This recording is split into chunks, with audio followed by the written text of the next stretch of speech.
Siapa saja yang ikut isoman pada saat itu? Waktu saya mau isoman, saya hanya minta tolong Dek Riki untuk mengantarkan saya ke 46. Saya tidak perhatikan lagi. Faktanya siapa saja yang ikut satu mobil dengan saudara? Saya baru tahu sejak Bareskrim menyetelkan CCTV-nya bahwa ada Yosua, Richard, dan Kuat. Luar biasa saudaranya lupanya ya. Bang Roni, menurut Putri dia tuh hanya minta Riki mengantar ke rumah 46 untuk isoman. Terus kok Richard, Kuat, Yosua bisa ikut semobil lagi? Jadi peristiwa di Saguling itu Kak adalah Richard Eliezer yang dipanggil terakhir.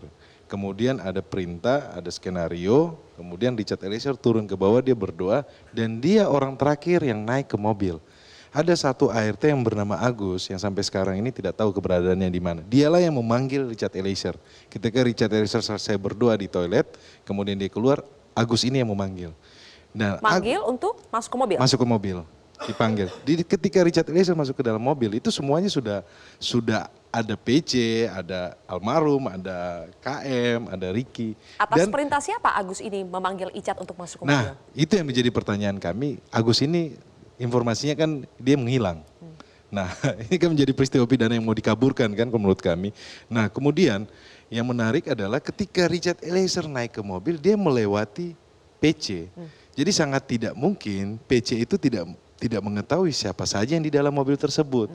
Dan yang menjadi pertanyaan kami adalah, kok tiba-tiba ketika di TKP setelah penembakan, ditanyakan kepada KM dan RR oleh penyidik Jakarta Selatan dari Propam, mereka sudah menceritakan terkait skenario tembak-menembak.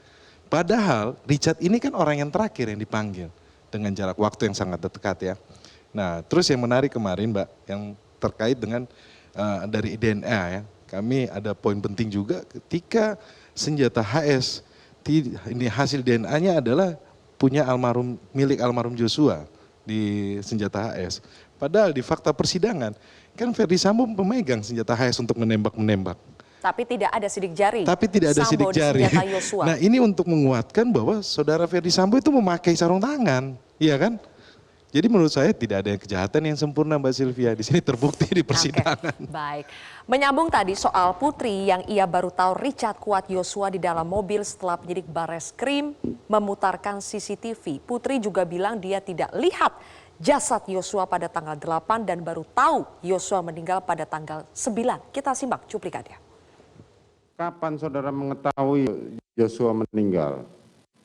9 Juli. Jam berapa? Waktu itu Pak Ferdy Sambo ada di kamar. Waktu itu suami saya sama saya sedang di kamar. Saya menanyakan, kemarin ada kejadian apa di 46?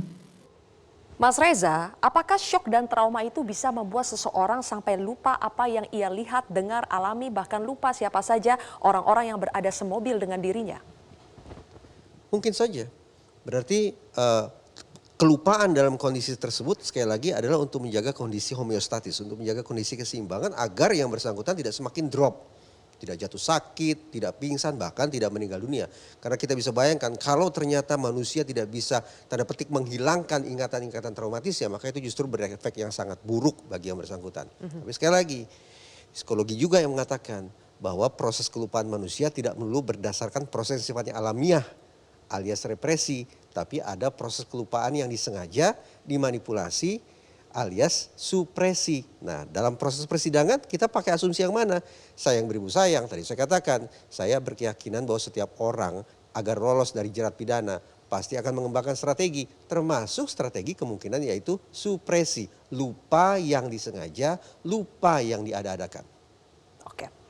Untuk tahu apakah ini lupa yang disengaja, bohong atau tidak, Mas Agung, apakah dalam tes poligraf ada pertanyaan yang mengarah soal keterlibatan Putri dalam rencana pembunuhan Yosua?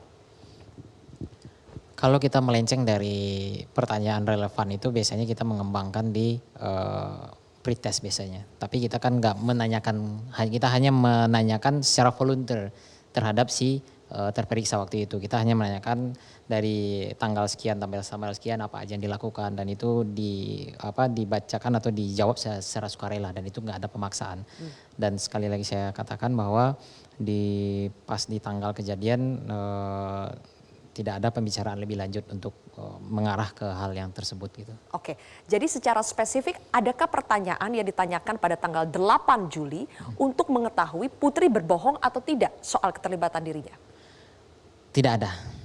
Karena ada. pertanyaan poligrafnya yang jelas waktu itu kan adalah pertanyaan tentang berselingkuh. Oke, jadi skor minus 25 yang Putri terindikasi bohong itu untuk pertanyaan apa saja selain soal perselingkuhan? Hanya itu aja. Hanya satu pertanyaan itu? Gini, dalam pemeriksaan poligraf itu ada pertanyaan itu single issue, multifaset, dan multi issue. Dan untuk single issue itu memiliki daya yang lebih tinggi ketimbang yang multifaset gitu. Kita menggunakan yang single issue gitu waktu itu. Jadi sehingga satu pertanyaan itu kita tembakkan untuk menjadikan sebuah pertanyaan di dalam poligraf. Baik. Oke. Bang Roni ingin kalau saya menambahkan? lihat begini, kenapa ada pemeriksaan poligraf ini kan? Karena dalam pemeriksaan saya kan ikut mendampingi ya. Ketika mereka menyampaikan ada pelecehan, saya pikir waktu itu tim sus ya, penyidik tentunya mencari alat bukti ya. Tetapi kelihatannya memang tidak ditemukan alat bukti tersebut. Sehingga apa yang disampaikan itu tidak bisa didukung dengan tidak mendukung pemeriksaan ya. Jadi sehingga diragukan terkait pernyataan yang mereka sampaikan dari awal penyidikan bahwa ada pelecehan kan. Itu kalau saya pikir seperti itu, Mbak. Oke, saya ingin berpindah soal kembali mendalami dugaan keterlibatan Putri. Bang Roni ini menghadirkan foto di persidangan yang menunjukkan ada dugaannya itu adalah gelang, ada tangan Putri memakai gelang, ada kaki Verdi Sambo, disebut oleh Richard seperti itu. Tapi justru saya ingin bertanya kepada Bang Martin di sini.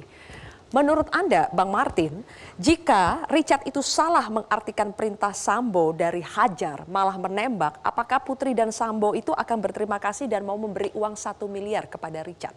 Saya ingin tanya kepada Bang Martin. Tidak, pasti digamparin itu Richard. Dan mungkin dipenjarain kalau memang benar Verdi Sambo sesuai kata pendeta itu ya, yang besar itu, mengatakan bahwa dia masih ingin menyelamatkan Joshua. Tapi yang menarik gini Mbak Zilvia, ada 2 hal kesalahan Putri dan Verdi Sambo yang mengatakan bahwa tidak ada keterlibatan istrinya ataupun PC ini di dalam skenario ini. Yang pertama, terkonfirmasi bahwa sebelum peristiwa Duren 3 sudah ada pembicaraan antara Verdi Sambo dengan Putri Chandrawati sekitar jam 16.00 sampai dengan jam 16.30 mengenai adanya klaim sepihak dari Putri yang tidak bisa dibuktikan kebenarannya ada pemerkosaan. Yang jadi pertanyaan, kenapa mereka masih bersama-sama ke jalan Duren 3 padahal pelaku yang dimaksud itu adalah Joshua? Kalau saya jadi Verdi Sambo atau kalau saya jadi Putri, saya tidak akan mau satu wilayah rumah dengan orang yang saya anggap, saya duga, saya tuduh sebagai pelaku pemerkosaan. Itu yang pertama, inilah kesalahan, memang tidak ada kejahatan yang sempurna. Lalu yang kedua, ketika Putri Chandrawati ditanya oleh hakim, pada saat peristiwa penembakan, apa yang saudari lakukan? Putri Chandrawati mengatakan dengan enteng, saya menutup telinga saya yang mulia. Dari sini kita bisa tarik kesimpulan bahwa Putri mengetahui peristiwa apa yang sedang berlangsung. Siapa yang menembak, bagaimana caranya, menggunakan apa, dan siapa yang ditembak. Memang seharusnya dan reaksi karena orang apa normal ditembak. bagaimana Bang Martin kalau mendengar suara tembakan? Kalau itu peristiwa spontan yang dia tidak ketahui, yang pertama dia akan menyelamatkan diri. Cari kolong tempat tidur, masuk ke dalam lemari, atau masuk ke dalam kamar mandi, lalu segera menelpon suami atau para ajudan untuk segera mengamankan wilayah tersebut. Karena bisa jadi ya, jangan-jangan ada maling masuk, Baik. atau ada orang luar ingin masuk, atau ada teroris menyerang. Karena Verdi Sambo ini kan kadipropam, mungkin ingin dieksekusi atau bagaimana keluarganya. Nah, dengan jawaban Putri ini menegaskan bahwa dia sudah tahu peristiwa yang terjadi. Jadi menurut saya omong kosong kalau misalkan Putri mengatakan dia tidak tahu menahu mengenai masalah ini. Demikian, terima kasih. Oke, tapi sekali lagi bahwa ini ada seperti tadi kata Mas Reza, ada dugaan sedang diupayakan untuk membuang kesalahan kepada salah satu pihak. Dalam kasus ini adalah Richard Eliezer. Kami akan dalami soal itu pemirsa sesaat lagi.